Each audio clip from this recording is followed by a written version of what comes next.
Okay, once again, good evening. Welcome to the Sports Talk with Kerry Wehmeyer show for Wednesday, March 17th. We're going to be going over today's news headlines here on Facebook, YouTube, and Twitter. So thanks for joining us here. We're going to send your links out to all three of the networks. That's going to be StreamYard. If you want to come in video chat with us, that would be fine. So let me go ahead and send that out to you.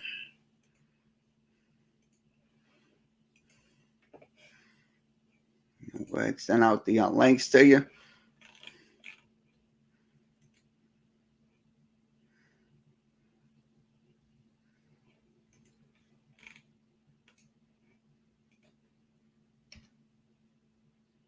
That's sent out. So the link is sent out. Okay, I'm going to send out the one to Twitter. And then we'll send the one to YouTube as well.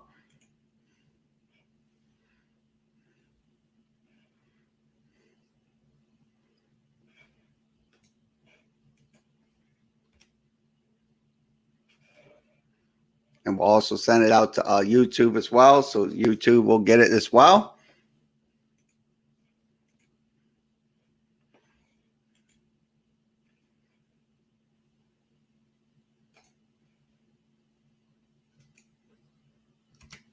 Okay, all three networks have the Facebook, YouTube, and Twitter. So once again, let's go over some new. Let's recap what happened.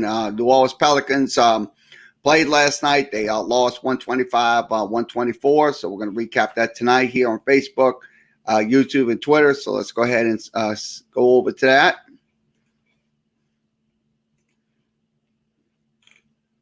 Where the okay, yep, they did lose 125-115. So they will take on Portland once again tomorrow. That'll be 9 o'clock again out in the West Coast. So I'll be honest with you. They 17-23. So they lost by 1 point yesterday. So let's go over the scoring in the game. So let's begin. Pelicans scored 34 points to 28 in the first. They also scored in the second, 30-22. Portland scored 32 points in the third quarter and also 43 points in the fourth quarter. So that was in the game last night. The four factors in the game, they did shoot 61% from field goal shooting. They also had 26% of those rebounds and also the turnovers in the game. The offensive rating was 125.1. Portland was at 126.1. So they kind of by one. So your leading scores last night in the game was Ingram with 30, Ball with 11, Zion with 28. Bledsoe with 11. So Bledsoe went 3 of 9 last night. And also Steven Adams had only 4. Off the bench, Josh Hart had 16 points. Nickel Walker had 20. Jackson Hayes only had 4. So they did shoot in the game. They shot 52% in the game yesterday. They also shot 16 out of 33 shots from three-point range. That was good for 48%. So they kind of got their three-point shooting in order. Also, they did get to the line 20 times, converted 16 free throws for about 80%. So that's kind of the norm right there for the Pelicans in the game last night versus the Portland Trailblazers. They had 16 total rebound turnovers in the game, so 16 total rebounds. They also had 38, 41 total rebounds, 31 on defense, 10 on offense. So that was in the game last night. The advanced scoring was, let's see, Brandon Ingram's rating was 99, and his defensive rating was 128. So he kind of plays some defense. Now, Ball, his offensive rating was 156, but his defensive rating was 126 on his defensive rating. So now Zion Zion had a rating of 148. He also had a defensive rating of 129.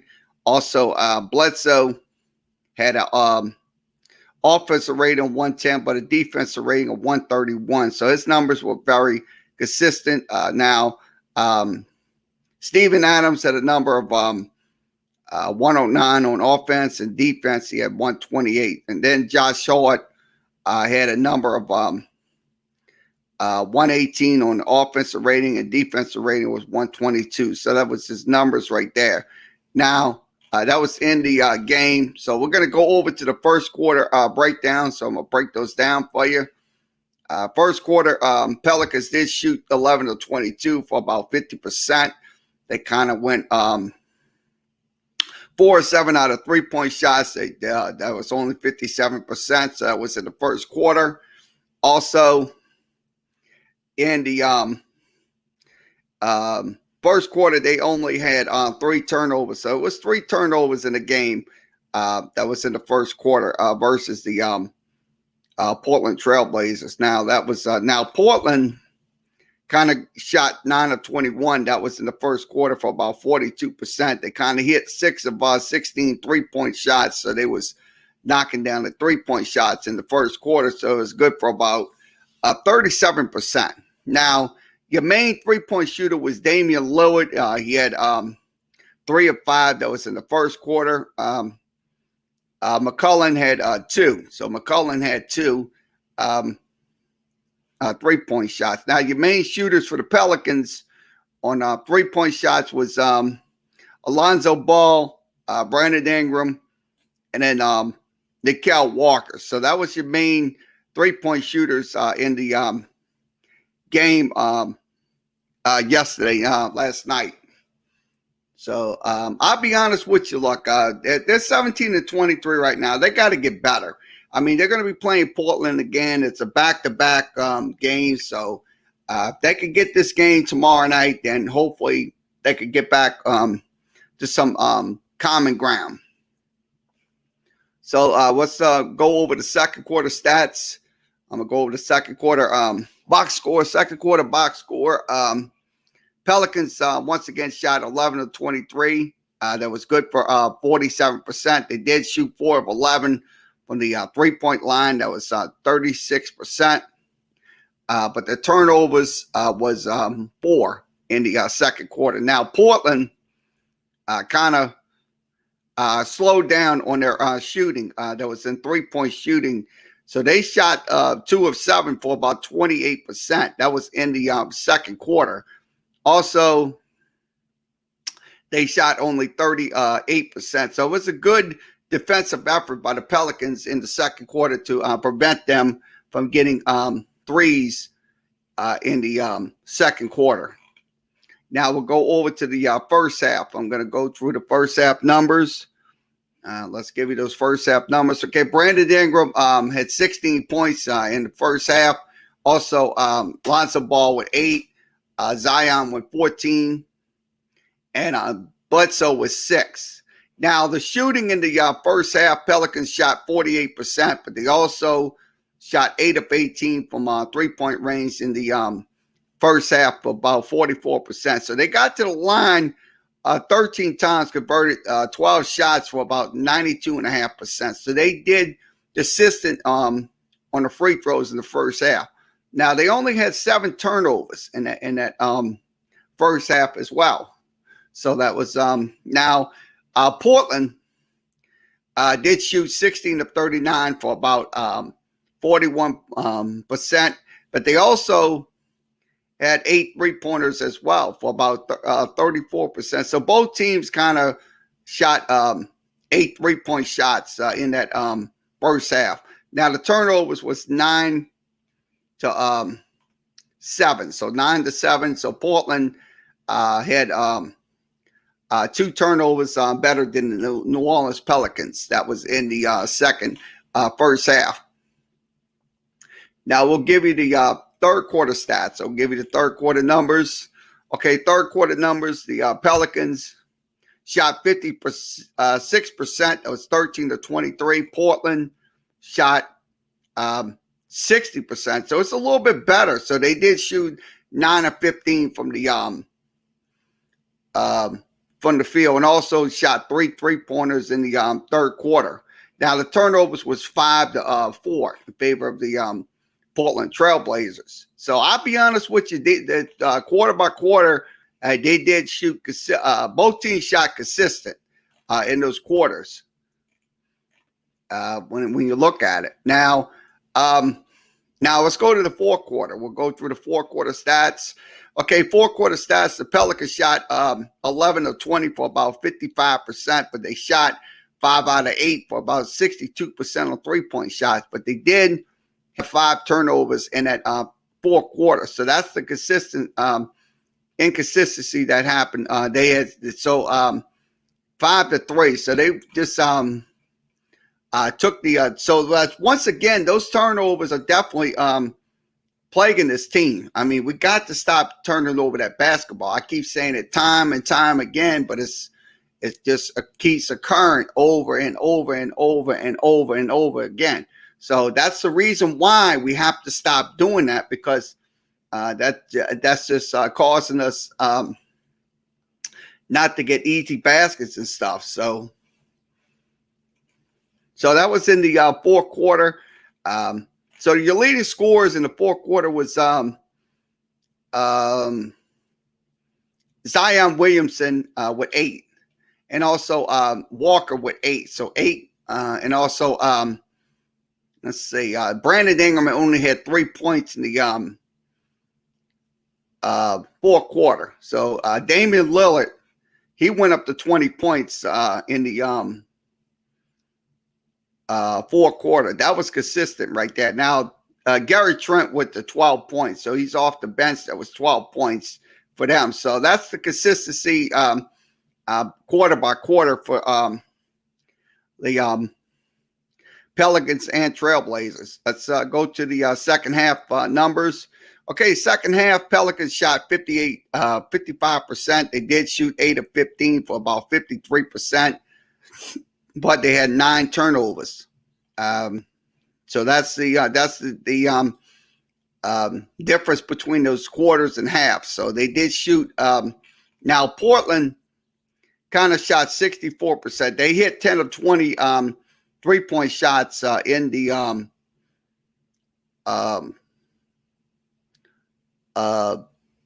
second half. They did have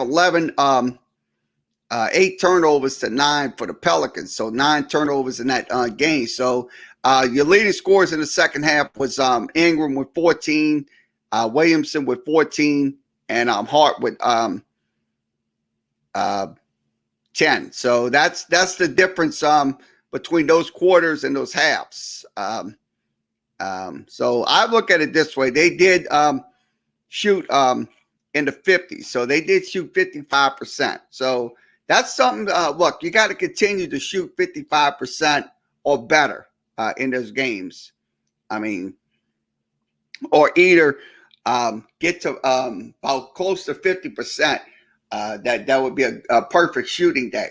But that's how it goes. Once again, Pelicans lose 125-124. They will play once again tomorrow night. So let's give you the plus and minuses on this game. So let's give you the plus and minuses. Okay.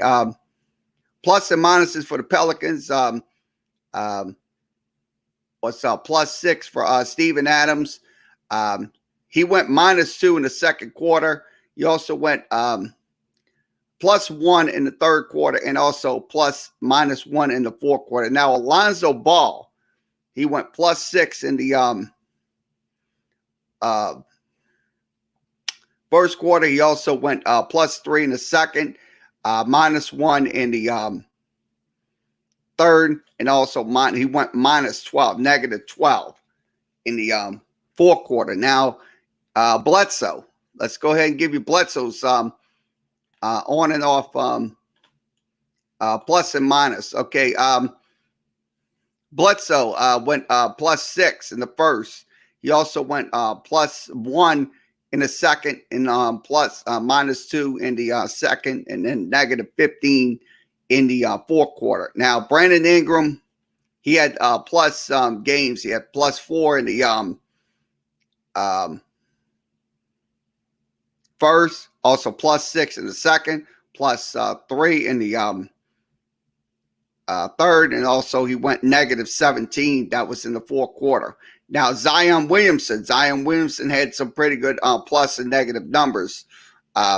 He had +6 in the first, +2 in the second. Then he went +0, and that was in the second again. Third quarter, he went -4. Once again, also -4 in the third again, and also +3. So he went back to +3 and then -8. Now,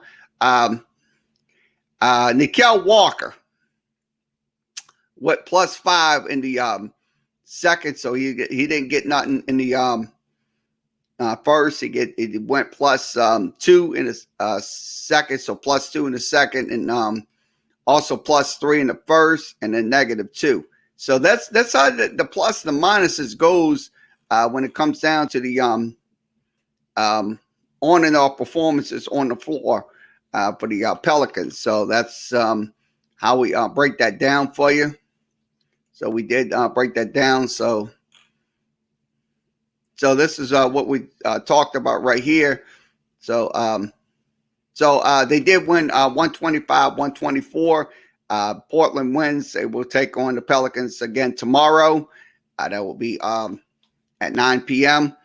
So, hopefully the Pelicans can come out and get have a better performance like they did on Tuesday night. So that is your breakdown. So let's go ahead and give you some score updates. I'm gonna go ahead and give you a score update on the NBA tonight. Games going on in the association tonight. So I'm gonna put that up on the screen.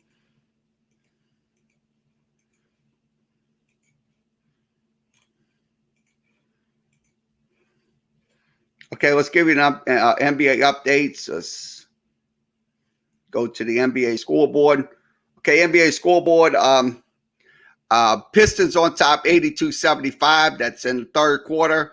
Also, the Pacers on top, 87-78. That's in the third quarter. Also, the Bucks down 70-59. That's in the also in the third quarter. Also, the Wizards down 96-92 to the Kings. That's in the third quarter. Also, in the second quarter, it is Cavaliers on top 40-28. Also, the Bulls on top 47-28. That's in the second. Also, it's Warriors on top 41-35. That's in the second. Miami will be playing in just about 9 minutes from now. They will take on the Grizzlies. Also, the Nuggets will take on the Hornets, and also the Maverick will take on the Clippers. So the Mavericks will take on the Clippers. That'll be after 8 o'clock and 8:30. So let's go over to some NHL scores, and we'll talk about that. We'll talk about LSU baseball. We'll recap LSU baseball from last night's game. So we'll do that as well. Okay. Canucks on top 2-0. That's at the end of 2. Also, Flyers down 6-0 to the Rangers. That is in the second period. Also, just about 8 o'clock, the Canadians will take on the Jets. That'll be in Winnipeg. Also, Calgary will take on Edmonton. Las Vegas will take on San Jose. That would be out in Las Vegas. And also Los Angeles will take on St. Louis. That'll be out in Los Angeles tonight. So that'll be games going on. Let's give you a college basketball update. Some games going on in NIT play. Let's see. Let's give you an update on those games.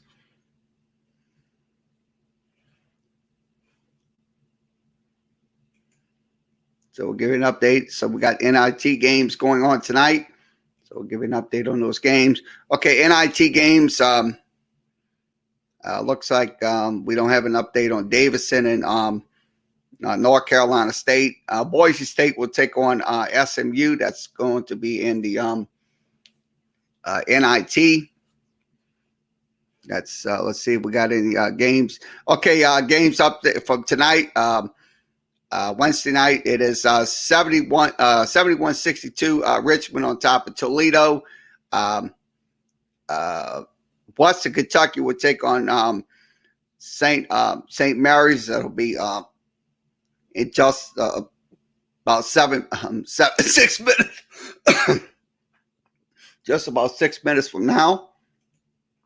Okay, let's see what's happening in the it looks they ain't got nothing on the CBI or CIT, so nothing on them.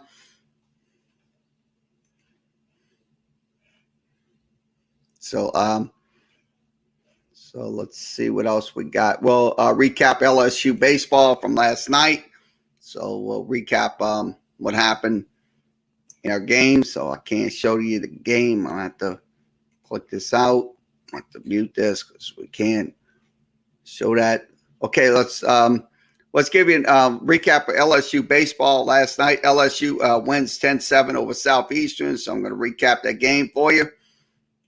I'm going to go over to the page. So once again, LSU wins 10-7.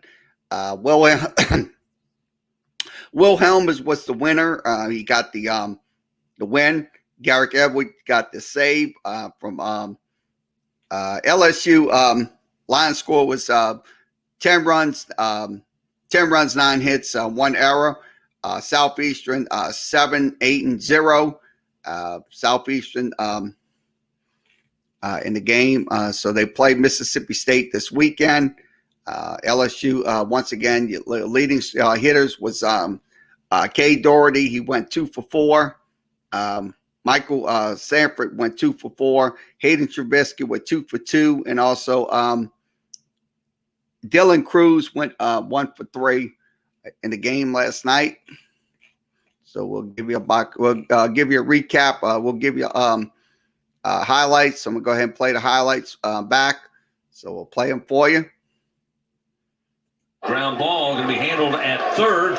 Throw to second, relay from Arnold. Dug out of the dirt by Trey Morgan. And a beautiful 5-4-3 double play. 2 gone.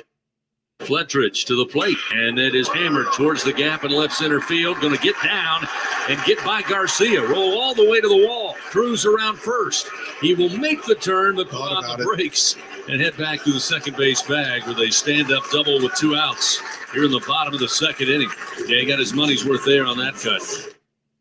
2-1 with 2 outs. Runners first and second. The pitch to Doty. Hit high and deep to left center field. Chasing it is Delaney, and this one is gone. 3-run blast.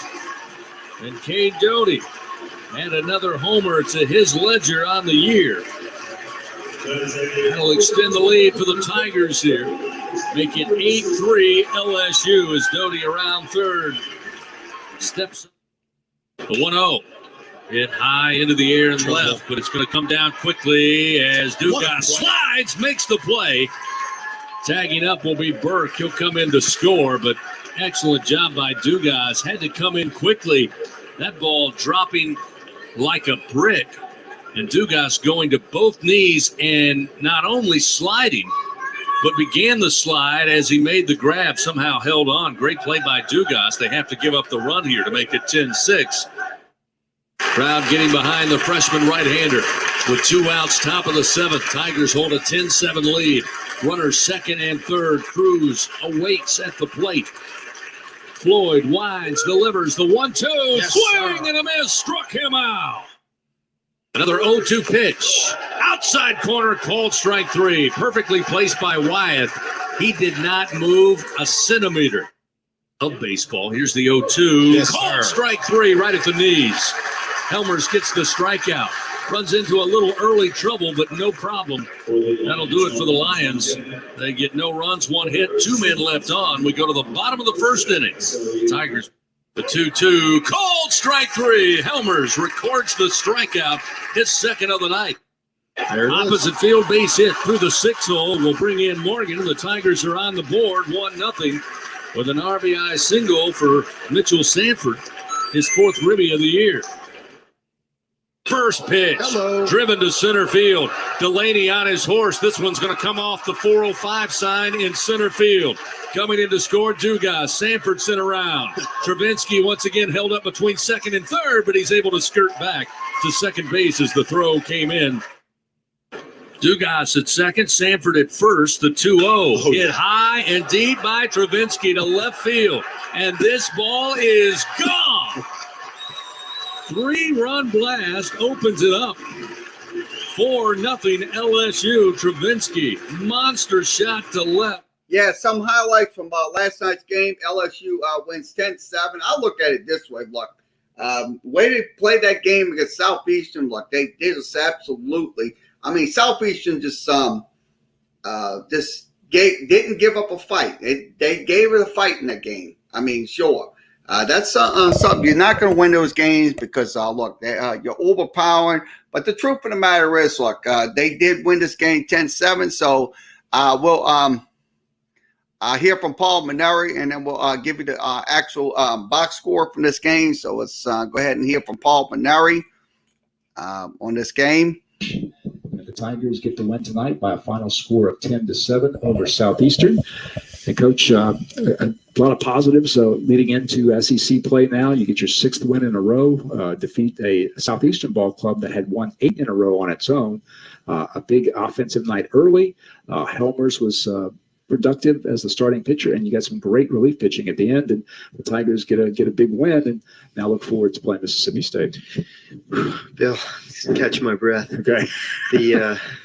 Nothing comes easy, It's hard to win college baseball games. I keep telling everybody that, but all these teams we play, they have a lot of pride. They have good ball players. They're all well coached. The Southeastern Louisiana team, I have so much respect for them. Their coach, Matt Reiser, does a tremendous job. Before he became the coach, J.R. Teagues did a great job. And, they listen, they're top of the order. Their leadoff hitter, Keller, and their 3-hole hitter, Burke. Oh, my goodness, their 4-hole hitter. These guys are legit. I mean, they had a really good lineup. And, Helmers had to work for everything, and they got to him in the 1 inning, and they hit the back-to-back home runs and got themselves back in the ball game. And, and then we were able to extend the lead, and then they fought back again and got the 3 spot against McHale Hilliard. And then our bullpen, starting with Ty Floyd, just did a tremendous job. Floyd, Fontenot, and Garrett Edwards at the end. They just shut them down, and good thing they did because we stopped offensively. We were having a good offensive night, and then their bullpen shut us down, and we weren't able to muster anything in the last portion of the ball game. And so, good thing our bullpen did a good job, and we're able to hold on for a hard fought victory. Every time we beat these guys, I take a deep breath and say, "Man, that was a tough win." Yeah, you're right. Every time we play Southeastern Louisiana, they play us so tough, and they really do. They have a good team. They play the game hard. They play it the right way, and I just have so much respect for them. Coach, you mentioned the big offensive night early, and that was really highlighted by Hayden Travinsky, who has really burst on the scene the last few ball games. But as you pointed out when you spoke to the media, Travinsky's really been doing this all year as a pinch hitter, and now he's getting some opportunities, and he's taken advantage of it so far. Well, he's been limited to being a pinch hitter because our DH has been Cade Beloso, and Hayden has not been able to play in the field at all because he's been nursing a sore arm. Right. And Corey Couture, our athletic trainer, has done a tremendous job through the rehabilitation process and is nurturing him and, working him along. It's been several months, really. And so, I've been trying to get him an at-bat whenever I can. And most of the time it's been in a critical situation in the ball game. And he seems to have been delivering good at-bats after good at-bats, and as a, one at-bat in a game, pinch hitting. And obviously the other day, the home run to tie the ball game, after Jordan Thompson had hit the 2-run homer and allowed us to have the 3-run rally. And whatever inning that was, I think it was the 10th inning or whatever it was. But Hayden's been doing it all year for us. Yeah. And so finally he got the green light to be able to catch. But I just felt that it was important to kind of limit how much he did. I feel like he really was gassed after 4 innings, having hit that double and run the bases a couple. He also drew a walk, and he ran the bases a couple of times, and then catching 4 innings. But we monitored how many throws he made. He didn't even take pregame infield and outfield, and we monitored how many throws he did even during the game. Obviously you can't control how many throws he makes during the action, but you could in between innings, throwing the ball down to second base. He was just lobbing the ball down there. So I'm going to be anxious to see how he feels tomorrow after having played in the ball game. And I'm glad we were able to get him out of the game after just 4 innings and kind of, bring him along slowly. But obviously he impacted the game a lot today. He drove in 5 runs with the 3-run homer in the first and then the 2-run double later on. Plus he drew a walk. He's a good catcher as well, and he threw a guy out stealing. He had another throw that wasn't as crisp as the first one, but he receives well. I mean, Will Helmers is not the most difficult guy to catch because he's such a command guy, but I thought he did a good job with that as well. So, having him back and ability to catch gives us greater options. Before we go to break, Coach, the other thing that really stood out was as you mentioned, the bullpen. And one young guy and one old guy, Ty Floyd and Devin Fontenot, both looked extremely sharp in their outings. Well, I thought Garrett Edwards did too. I mean, he's not going to strike everybody out like Ty Floyd potentially can, but all 3 of them did a great job. But Ty Floyd came in after 2 were out and nobody on base to face the leadoff batter, and he got the leadoff batter who we hadn't gotten out all night, and he got him out to end the 1 inning, and then the next inning he did a great job. And how many strikeouts did he end up with? He had 3 strikeouts. So 4 outs, 3 strikeouts. Yeah, Ty's got good stuff, and I think he's maturing with each outing, and he's going to be a guy that we can count on in SEC play. And then I think Devin Fontenot, I told you the other day he threw the ball better than he had all year, and then today was the best inning he's thrown. It was 1, 2, 3 inning, and he threw all strikes and had command of both pitches, and he looked like the Devin Fontenot that we've all grown accustomed to. That's right. And then Garrett Edwards, has great poise and composure and threw a lot of strikes here in the 9th inning, faced the top of their order and got them 1, 2, 3 in the 9th inning. So that's not a thing to sneeze at. Believe me, that he did a great job there in the 9th inning, even though it was a 3-run lead. That 3-run lead could evaporate pretty quickly facing that lineup. Right. Well, Edwards gets save number 2 on the year. Helmer's got the victory, his 4th of the year. And the Tigers explode early, get the 10 runs, and hold on for a 10-7 victory. Coach, we'll take a break here. We'll come right back. We'll talk a little bit about this weekend coming up after this on the LSU Sports Radio Network. The BMW 10th inning show with Coach Paul Maneri following LSU's 10-7 victory over Southeastern. And since we just heard that the description of Mitchell Sanford's first inning RBI single, he's a young guy that maybe hasn't gotten as much attention as some of his teammates, but he's really made a huge impact in the opportunities he's had as well, Coach. Bill, I love Mitchell Sanford. He's a great teammate. He's a great part of our program. When Giovanni got hurt, I put Mitchell Sanford in there. He started 3 games. He got some big hits for us. He did very well. And then I put Brody Drost in there, not because Mitchell Sanford had done poorly, but because I thought Brody Drost was something special, and he did, and he is. Yeah. He's a special player. And a lesser kid would have given up, been upset at the coach, pouted, felt sorry for himself. But Mitchell Sanford just kept being a good teammate and kept working hard. And it's amazing how things come back to you. And, Brody started to struggle a couple of days, and the book kind of got out on him a little bit. I still think the world of Brody, and I think he's going to have a great career here. But I knew that we were going to be facing a left-handed pitcher on opening night against Mississippi State, and Mitchell hits left-handed pitching very well for a left-handed batter. So I wanted to get him a couple of games before we got into the Mississippi State series, and Mitchell hits a big home run against UTSA, gets the big RBI hit today to get us started.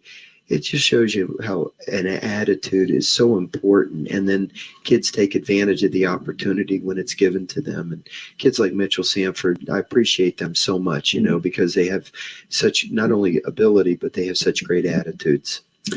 All right, Coach, for the first time in a long time, we can say the Tigers are going to play SEC baseball. As we know, of course, the season ended before LSU's road trip to Ole Miss, which would have started SEC play. So This is the first time LSU faces an SEC opponent since the end of the 2019 season back in the SEC tournament. In fact, the last time LSU played Mississippi State was in the SEC tournament. There was an epic 17-inning game. And then later, the Tigers eliminated Mississippi State from the tournament and went to the semifinals. So LSU, Mississippi State, we talk about it every year. What a great legacy these two programs have. And when they meet, always something special happens. Well, you're exactly right, Bill. And Ron Polk, when he went to Mississippi State, he really kind of forced their university to take college baseball serious. You know, I really think that Ron Polk was like the father of SEC baseball, the modern era of SEC baseball. And then a few years later, Skip Bertman came to LSU, and of course he knew what he was doing. And all of a sudden you got this great rivalry between Mississippi State and LSU. And they butted heads, you know, constantly, not figuratively, you know what I mean? Two great programs. And because it was such great baseball, fans started coming to the games. And then I think what happened is all the other SEC schools looked out in Baton Rouge and Starkville and said, look what's going on at those two places. They're actually drawing people to the games. They're actually becoming self-sufficient financially. Maybe if we put our resources into baseball and hire good coaches and give good facilities, maybe we can build a baseball program that our community can be proud of as well. And now this is what you have in the SEC. You have every program in the SEC that has great facilities, great coaches, great players, and that's why we have the best conference in the country, bar none. And it's because of the balance, 1 through 14. Everybody can beat everybody. But there's something special about the Mississippi State LSU rivalry because of Ron Polk and Skip Bertman. And I feel privileged to be a part of it, to be honest with you. And you know, I've always enjoyed the competition with Mississippi State. I've always enjoyed going to Starkville. I especially enjoy them coming here to Baton Rouge. So yeah, I'm looking forward to it. It'll be hard to sleep these next couple of nights, being anxious for the Friday night game. All right, Coach, congratulations on tonight. We'll look forward to the week. Yep, like I said, I went to Mississippi State. I'll be honest with you. Look, they're going to have a good game against Mississippi State. So we're going to give you the box score of this game. So I'm going to put this in. So let me get this out, and we'll switch that over to the box score. So let me put that in. So I'll give you a box score from last night's game. So the box score from last night's game is on the screen. Okay, let's go through those box scores. Okay, Dylan Cruz went 1 for 3. Trey Morgan went 0 for 4. Kay Doherty went 2 for 4 in the game. Gavin Dugas went 1 for 3. Mitchell Sanford went 2 for 4. Giovanni DiGiacomo didn't bat. Hayden Trubisky went 2 for 2 in the game. Also, Jake Wyatt went 0 for 1. Kate Beloso went 1 for 4.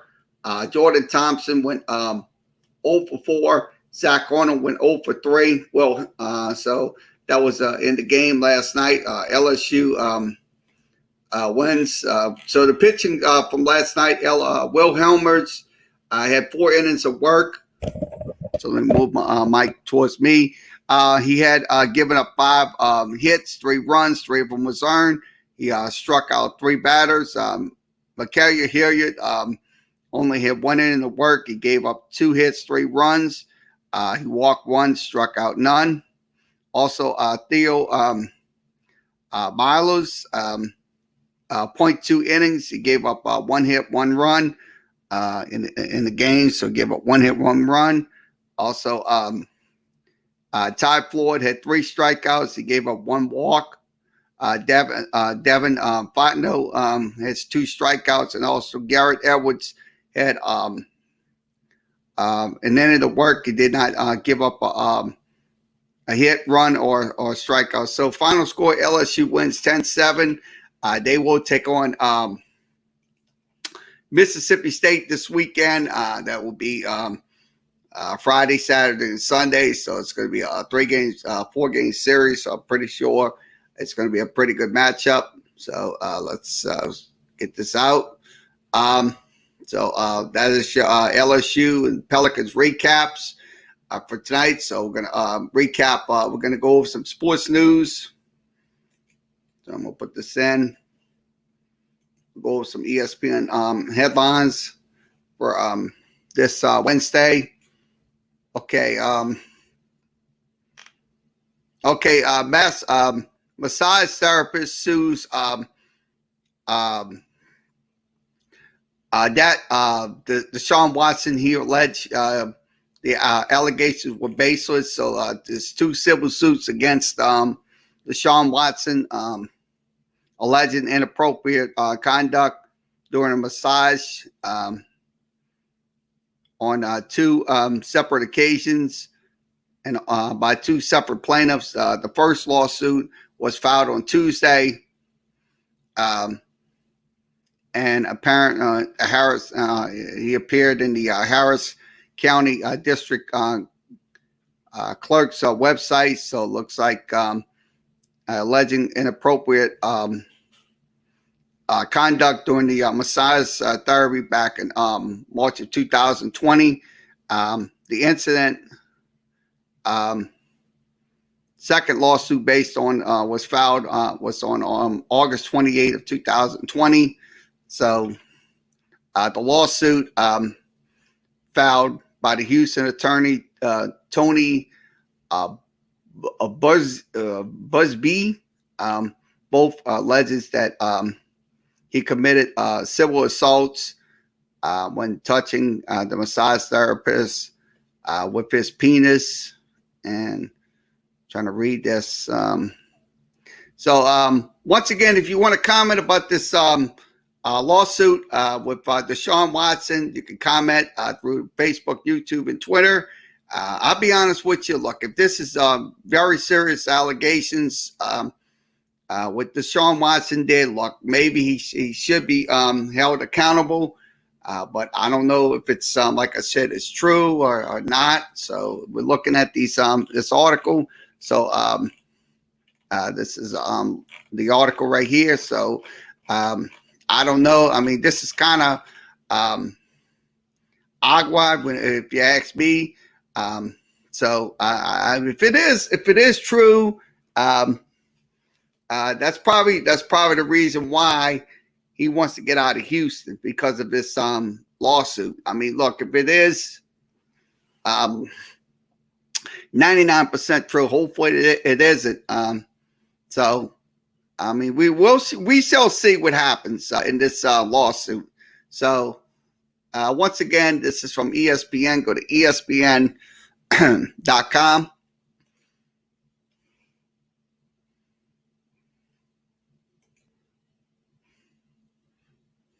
Okay, Milwaukee Bucks acquire PJ Tucker from the Houston Rockets. Excuse me. So he is going to be going over to the Houston Rockets. So it's for a potential playoff push. So he's going over to the Eastern Conference. So PJ Tucker will go to the Houston Rockets. So so I look at it this way. I think it's probably going to be a good deal to put him over there in Houston with Giannis and Drew Holiday and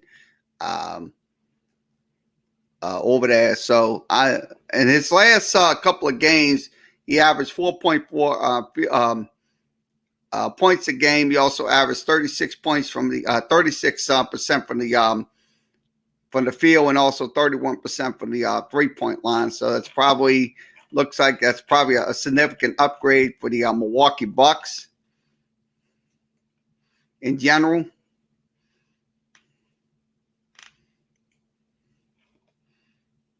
Okay, sources, wide receiver Curtis Samuel signed a 3-year, $34.5 million with the Washington football team. So it looks like he is going to be going over to the Washington football team for 3 years. So it looks like he's going over there.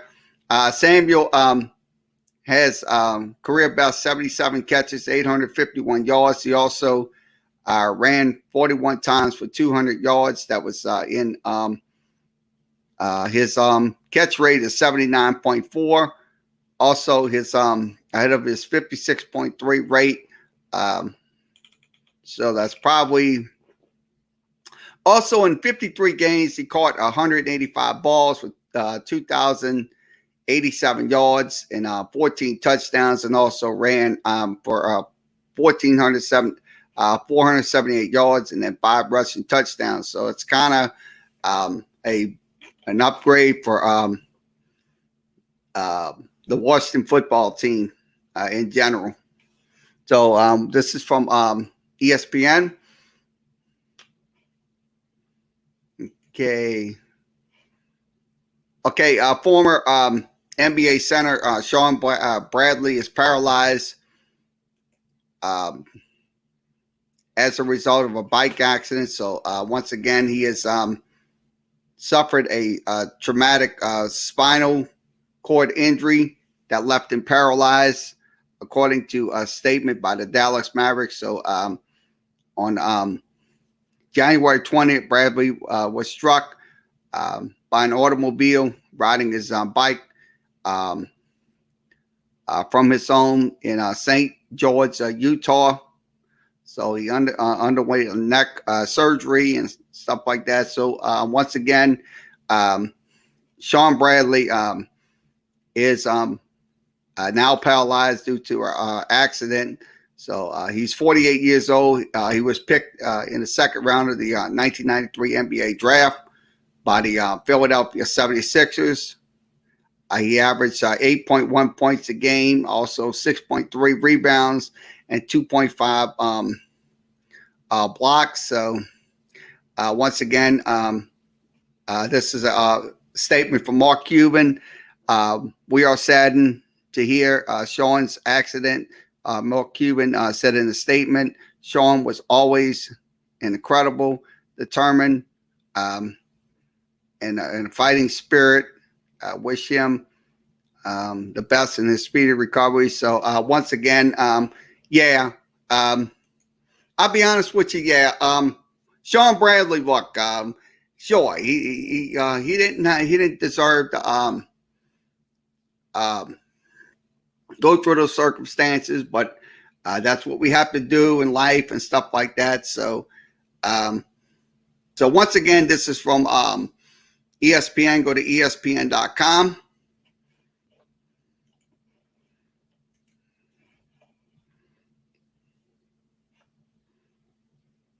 Okay, let's see what we got here.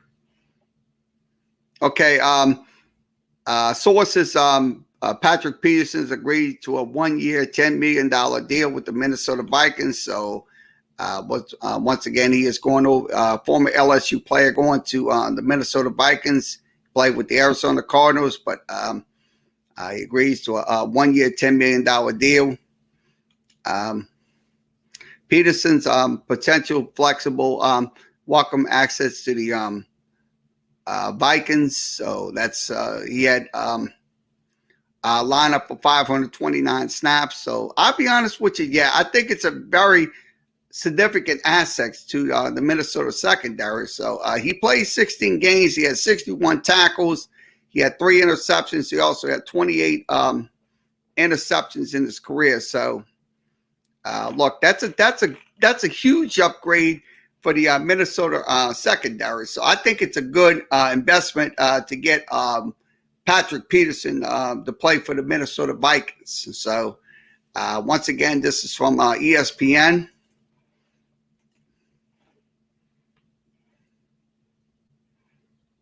Okay, let's see what else we have. Okay, Kansas City boasts offensive line with unretired guard Kyle Long, sources say. So it looks like he is going to be going over to the Kansas City Chiefs. He signed a 1-year deal worth $5 million. So it looks like it's going to be a huge upgrade for their offensive line in general. So once again, this is from ESPN. Go to ESPN.com.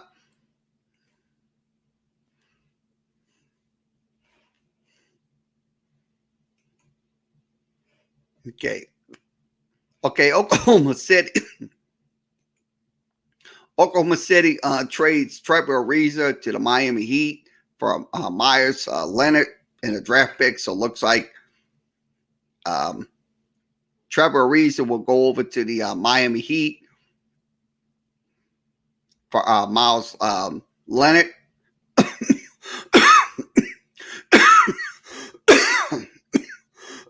Excuse me, in a 2027 pick.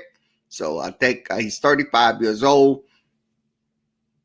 To live at Miami, versatile he's a wing player. So yeah, I think it's very good to get this. Leonard was fined $50,000 for anti-Semitic slurs, what he was saying. So look, that was something he should have never done. Miles Leonard. So now he is going to be going over to the so let's hear from Adrian Wojnarowski about this. Let's hear from Adrian Wojnarowski.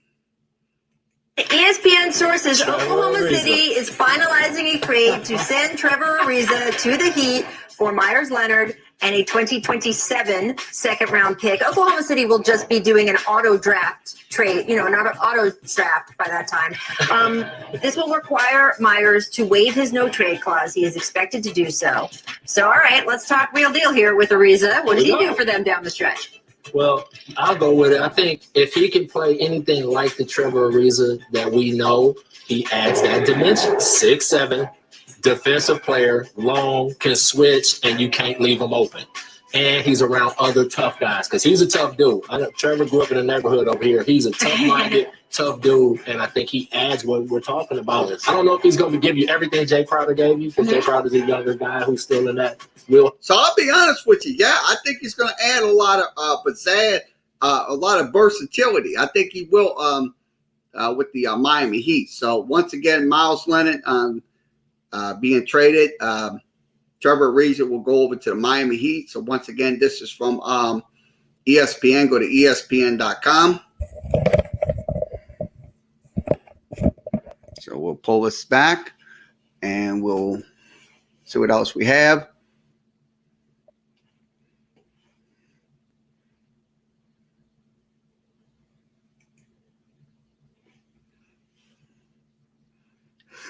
Okay, Atlanta Falcons Young Ho Ko, deeply saddened by area shooting, addresses a rise in hate crimes. So it looks like the kicker for the Atlanta Falcons is definitely going to address the needs for the hate crimes, stuff like that. So this young man, let's hear from him. That happened at 3 massage parlors around Atlanta. 8 people lost their lives. 6 of them were Asian, so many of them women. And this is a story, Tony, that is just the latest step in a horrifying year that has been defined for Asian Americans by hate crimes and racist abuse and bigotry. And the upshot in all of this is that a lot of Asian Americans feel unsafe. Oftentimes we're afraid to say that. We're afraid to butt into the conversation because we often feel like maybe it's not our place, but this is our place. It is our time to be heard and to have a seat at the table. And if you're not Asian American and you're listening to this and processing this, please take the time to listen and take what we're saying seriously, because Asian lives do matter. And so does the conversation that we're finally having around people who hopefully can get more than they deserve. Thank you for your thoughts there, Pablo. Asian hate crimes, 150% up in the last calendar year. And your thoughts and your representation here matters. Think of it this way.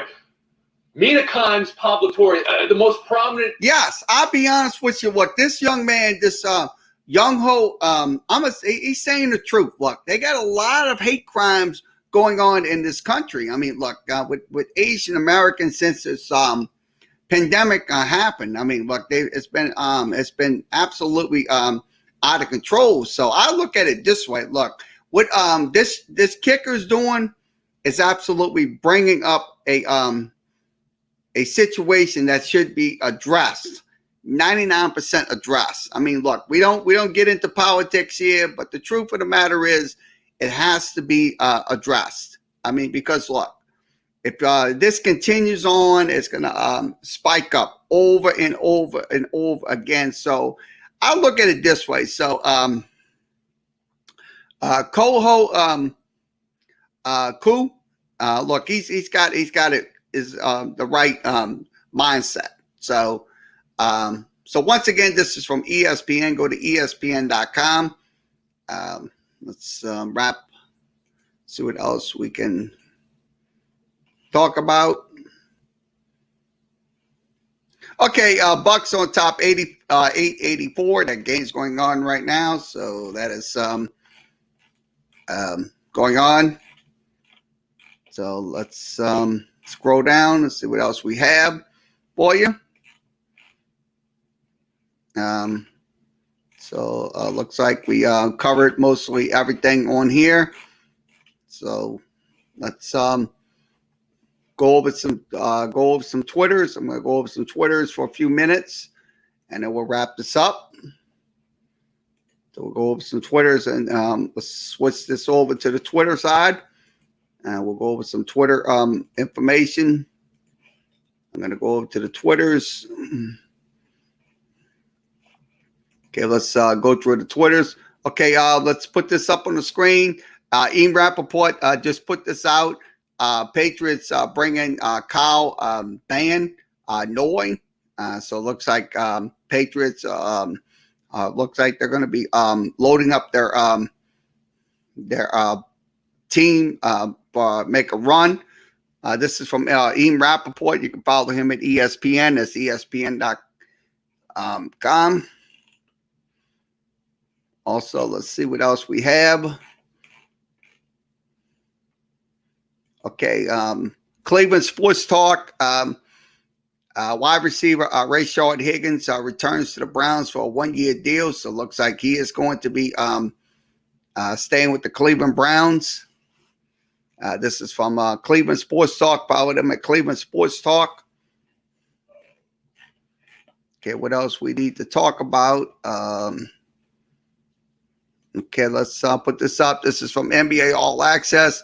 We thought that was an unbroken record. So Westbrook, with his 158 triple-double, his 24th triple-double away from Oscar Robertson, the leader in NBA history. So it looks like he's probably going to break that record. So once again, follow them at NBA All Access. That's NBA All Access. See what else we'll talk about. Okay, we'll scroll down. Okay, so let's see what else we have for you tonight. Okay, this is from Full Press Dolphins. Miami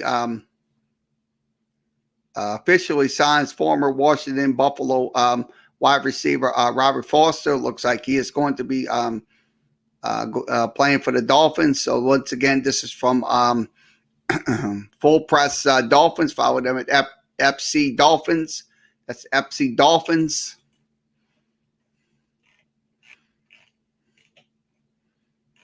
See what else we have. So we'll scroll down and see what else we can give you. Okay, this is from NHL Public Relations, NHL to celebrate Gender Equality Month.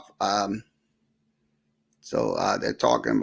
This is what the new team, the Cracklins, executive Katie Townsend and Kendall Tyson discuss newest NBA franchise, the Seattle team. So it looks like they're that's going on right now. So this is from NHL PR. Follow them at NHL PR on Twitter. So let's see what else we have. Okay. Okay, let's go to D1 Baseball. D1 Baseball Twitter. As Patrick Ebert watches Huskies third baseman Max Anderson play in Minnesota. It brought back memories about Alex Gordon. So it looks like that's what they're talking about. So follow D1 Baseball at D1 Baseball on Twitter. Okay, let's go to Full Press Patriots. Looks like more free agency news. Straightway for the New England Dove in free agency. So it looks like Andrew Bryan, the straightway of the so that's for Full Press coverage. Follow them at Full Press Patriots. That's FC Patriots. And let's see what else we have. Okay. Okay, this is from the Dallas Cowboys. So I'm going to put this up on the screen. We'll recap what happened with their free agency and stuff like that. Okay, full free agency recap, day 3, finalizing deals with veterans and more. So it looks like they're going to be it looks like they're dealing pretty good. So Dallas agrees to terms to Jake McQuarrie. Looks like he's going to be getting a deal. So it looks like he's going to sign with the Cowboys as well. Also, Lewis gets a new deal. So it looks like Lewis will get a new deal. He gets a 3-year deal worth $16.5 million, $8 million guaranteed. Also, a new direction at punter. Chad Jones looks like, Chris Jones, excuse me, a veteran punter signed back in 2011. Looks like they're going to go with a new punter and stuff like that. So it's Hunter Nessweiler.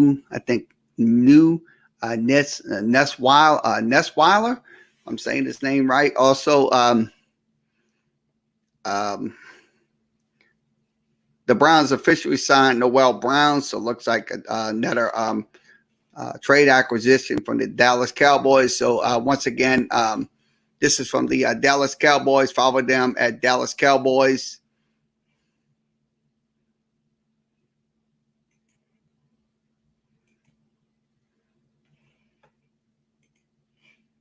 So let's see what else we have.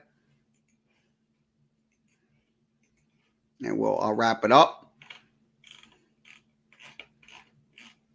Yeah, I'll go ahead and wrap it up. Okay, let's put this then. Okay, Richard Sherman. Let's put this up on the screens.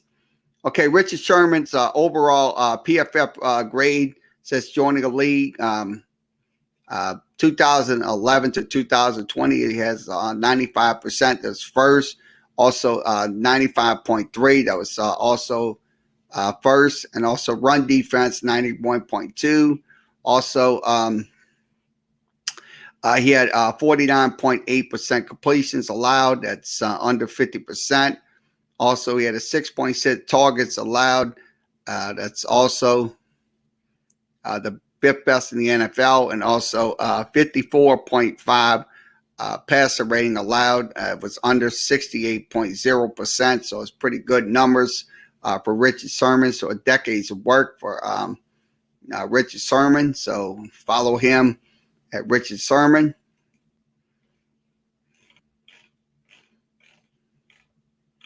So let's see what else we'll talk about here. Okay, let's see what else we have, and then we'll wrap it up. Okay, this is from NHL Public Relations. Talking about Micah Jed, if I'm saying his name right. So he was 3-3-6, tied with records of most points in the NHL. First sets by Brian Trotter back in 1978. So that is from NHL Public Relations. So follow him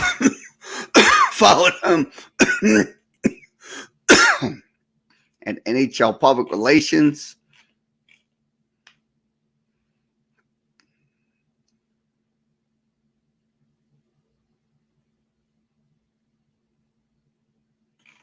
So let's see what else we have before we wrap it up. Okay, let's see.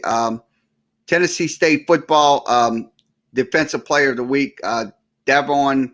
That's Davon. I think it's Haskins. He's with Tennessee State. So congratulations to this young individual for getting defensive player of the week.